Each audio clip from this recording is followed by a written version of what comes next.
চলো বন্ধুরা, আজ বানানো যাক কিন্তু পনির। পনির কিন্তু কার না ভালো লাগে বলো তো? পনির কিন্তু আমার থেকে আমার মায়ের কিন্তু বেশি ভালো লাগে পনিরটা। তো ফার্স্ট কিন্তু ওইটা যে দিয়েছিলাম ওইটা কিন্তু গরুর দুধ ছিল। তারপরে কিন্তু আমি এখানে কিন্তু একটা মাদার ডেয়ারির একটা প্যাকেট নিয়েছিলাম। এখানে মোট 500 গ্রাম মাদার ডেয়ারির মধ্যে ছিল, আর আমি ওখানের মধ্যে দিয়েছিলাম 250 গ্রাম, মোট 750 গ্রাম। তো দুধটাকে বেশ ভালোভাবে কিন্তু ফুটিয়ে নিতে হবে। দুধটাকে ফুটিয়ে নেওয়ার পরেই দেখো দুধ যখন ফুটে উঠেছে তখন কিন্তু আমি নিয়ে নিয়েছি 10 টাকা দামের যে আমুল দুধের প্যাকেট।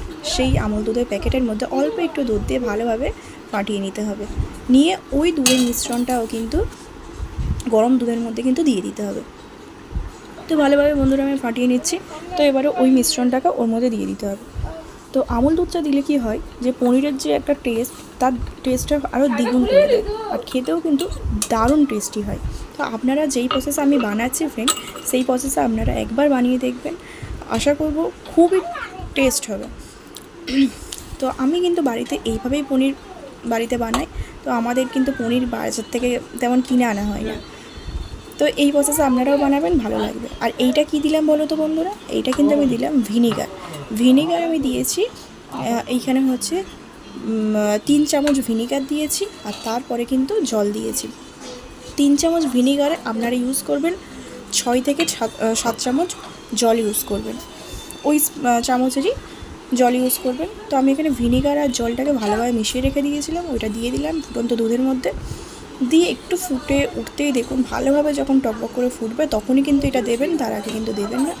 তো তারপরে দেখুন বন্ধুরা, ছানা একদমই পুরো পারফেক্টভাবে কেটে গেছে। কত সুন্দর ছানা কেটেছে না বন্ধুরা?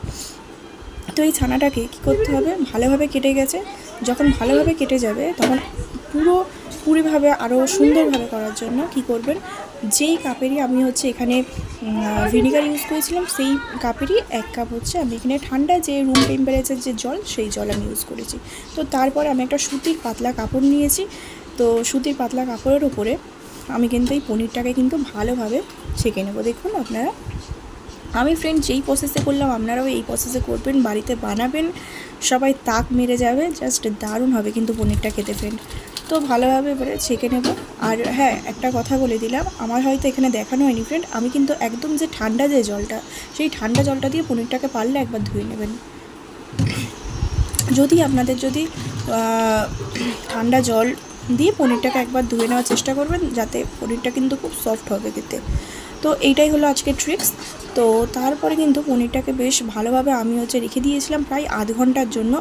কিছু একটা ভারী ওপরে কিছু জিনিস চাপিয়ে রেখে দেবেন, যার ফলে যে জলটা সেটা যেন বেরিয়ে যায়। তো তারপরে খালি পনিরটা খালি হয়েছে, খালি দেখুন বন্ধুরা, এখানে কিন্তু অনেকটাই পনির হয়েছে বেশ।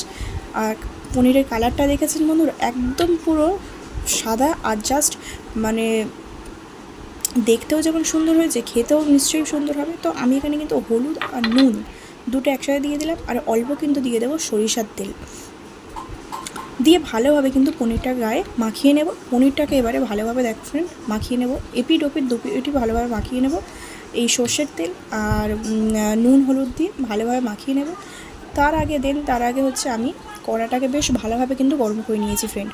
তো কড়াটাকে ভালোভাবে গরম করে নিয়েছি, এর মধ্যে দিয়ে দেবো কিন্তু আমি পর্যাপ্ত পরিমাণের তেল, অর্থাৎ সর্ষের তেলটা আমি এখানে ইউজ করবো। আপনারা চাইলে সাদা তেলও ইউজ করতে পারেন, সেটা আপনারা অপশনাল। তো আমি এখানে এবার কড়ার মধ্যে সর্ষের তেলটা দিয়ে দেবো। তো ফ্রেন্ড, আমার এখানে সর্ষের তেলটা দেওয়া হয়ে গেছে। সর্ষের তেলটা দেওয়ার পরে কিন্তু আমি ওই যে পনিরটাকে মেখে রেখে দিয়েছিলাম, সেই পনিরটাকে কিন্তু আমি এবারে দিয়ে দেবো। আস্তে করে ছেড়ে দেবেন ফ্রেন্ড, নাহলে কিন্তু ওইটা তেল ছিটকিয়ে আসতে পারে। দু পিঠ ভালোভাবে ভেজে নেবেন, খুব বেশি কড়া করে ভাজবেন না, আবার খুব মোটামুটিভাবে ভাজবেন না, একদম দেখুন আমি কীভাবে ভাজছি, এই প্রসেসে আপনারা ভেজে নেবেন ফ্রেন্ড। তো তারপরে যে তেলটা আছে সেই তেলটাকে আপনাদের কিন্তু এইভাবে ঝারিয়ে নিতে হবে। তো তারপরে ফ্রেন্ড আমি একটা কলা পাতা নিয়ে নিলাম, সুন্দর কলা পাতা। তো তার মধ্যে এটাকে আমি সার্ভ করব। তো দেখো ফ্রেন্ড, কত সুন্দর লাগছে না দেখতে?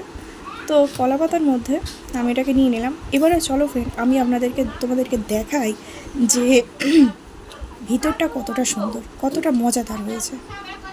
দেখুন তো কেমন লাগছে ফ্রেন্ড, তোমরা নিজেরাই বলো। তোমরা নিজেরাই বলো তো দেখি ফ্রেন্ড, কতটা সুন্দর লাগছে না দেখতে। এই প্রসেসে কিন্তু প্লিজ একবার বানিয়ে খাবেন, প্লিজ আপনাদের কাছে অনুরোধ রইল। তো চলো এবার দেখানো যায়। পনিরটা খালি দেখেছেন ফ্রেন্ড, একদম জাস্ট দারুণ ছিল। দেখুন খালি পনিরটাকে একবার। এই প্রসেসে প্লিজ আপনারা বানাবেন প্লিজ। তো এবারে হচ্ছে আমি জাস্ট এবার খাবো ফ্রেন্ড, না খেলে তো লোভ সামলাতে তো যাচ্ছেই না একদমই। তো আমি মুখে দিলাম। সত্যি বন্ধুরা জাস্ট দারুণ ছিল। আপনারা যতক্ষণ না খাবেন ততক্ষণ না আপনারা স্বাদটা বুঝতে পারবেন না। তো আজকে এই পর্যন্ত ভিডিওটা।